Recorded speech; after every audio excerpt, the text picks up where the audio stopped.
These are the Friedas Stokes purple sweet potatoes here. These are all organic.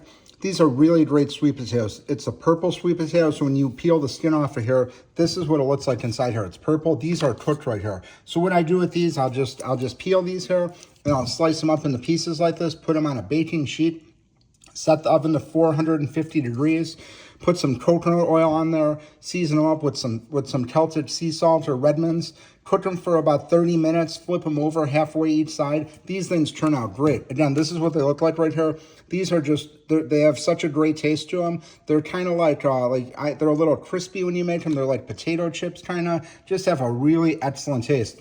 This is the organic, vibrant purple superfood here. This is the, again, Friedas Stokes purple sweet potato, all organic.